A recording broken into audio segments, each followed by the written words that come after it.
సీరియల్లో సినిమాలో నటించాలనుకుంటున్నారా? అయితే వెంటనే మా యాక్టింగ్ స్కూల్లో జాయిన్ అవ్వండి.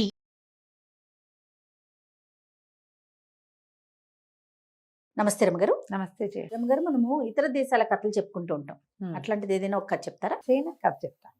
చైనాలోనట టోంగ్ అని ఒక కుర్రాడు ఉండేవాడు. ఏం పేరండి? టోంగ్.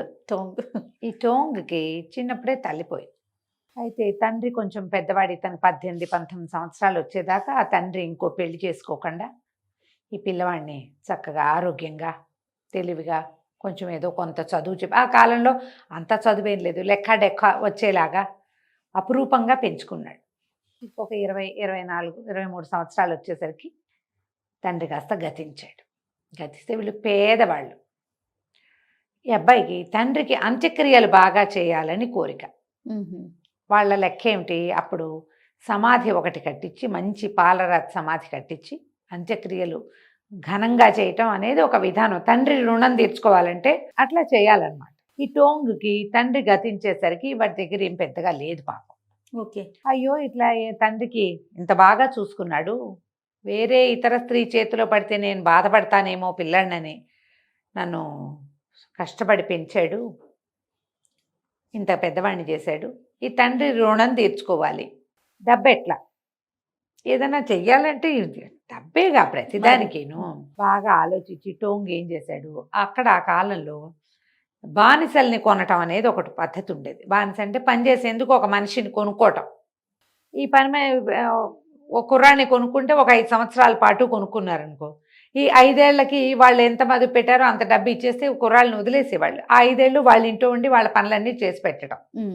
ఇట్లా సంస్థలు కూడా పిల్లల్ని వేరే వాళ్ళకి పనికి పాటకి అప్పచెప్పేవాళ్ళు.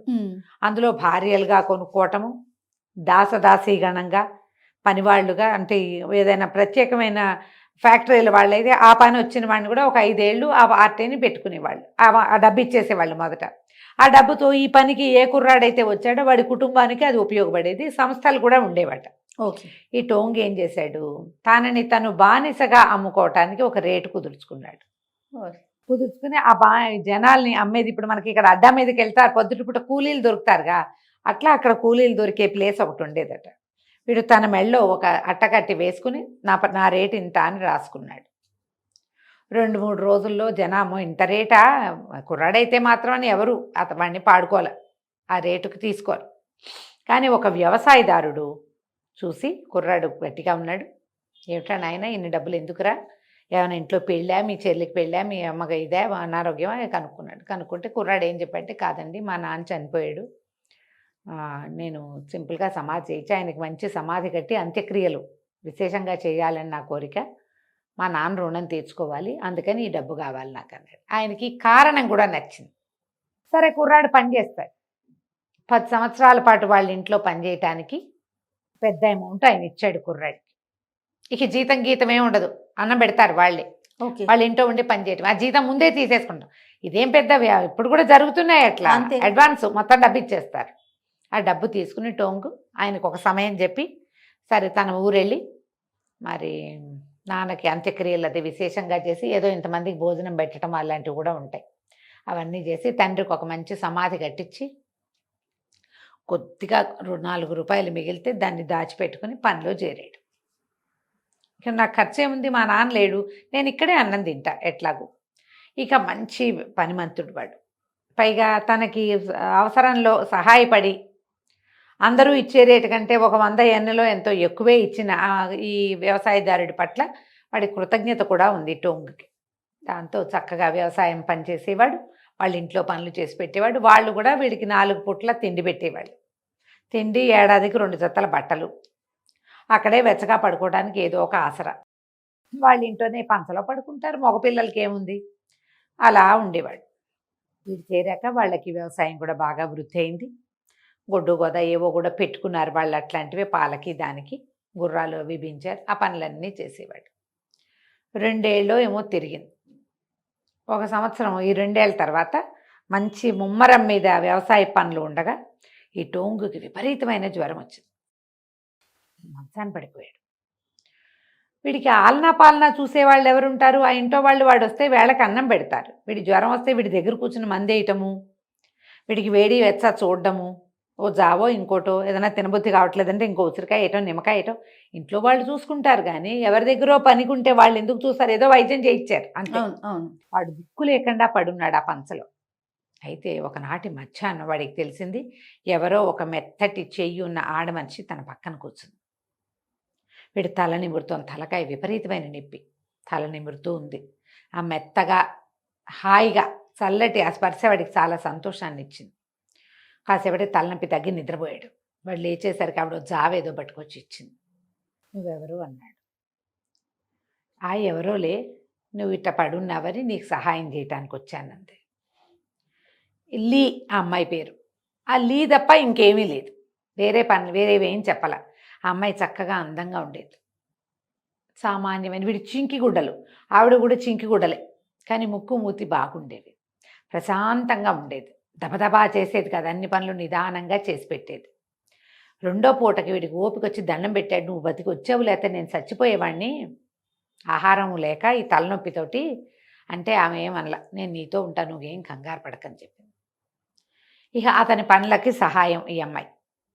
వాళ్ళు ఏం చేశారు, ఈ టోంగుకి ఆ ఇంటిని ఆనుకొని ఒకటి ఇట గుడుసు లాంటిది దింపారు పనివాళ్ళు ఉండడానికి. ఇల్లీ కూడా ఇతనితో పాటే ఉండేది.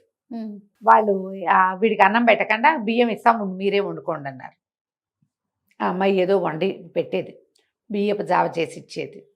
వీడు పని నుంచి ఇంటికి రాగానే పక్కన కూర్చుని వాళ్ళు ఏం పని చేసావు కనుక్కునేది. మనిషికి తోడు ఎంత అవసరం కదా మరి. ఓ రోజు వండి పెట్టేది. అక్కడి నుంచి రోజులు మెల్లిగా గడుస్తున్నాయి. ఆ అమ్మాయి రకరకాల పనులు చేసేది చేతితోటి, ఏదైనా అల్లేది.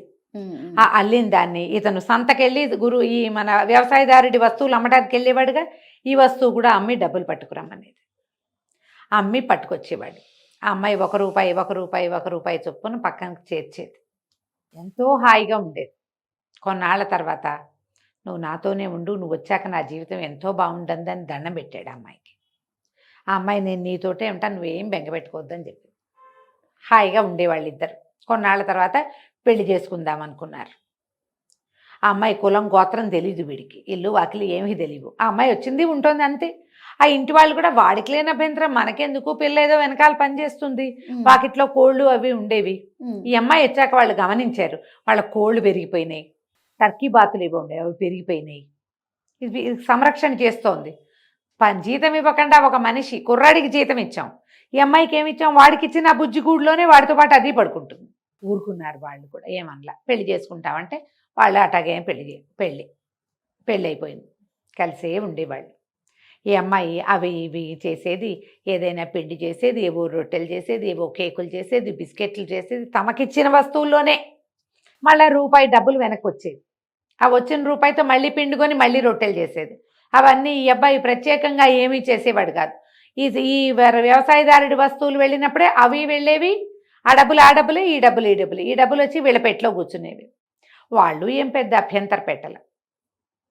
కొన్ని రోజుల తర్వాత ఈ అమ్మాయి ఏమంది,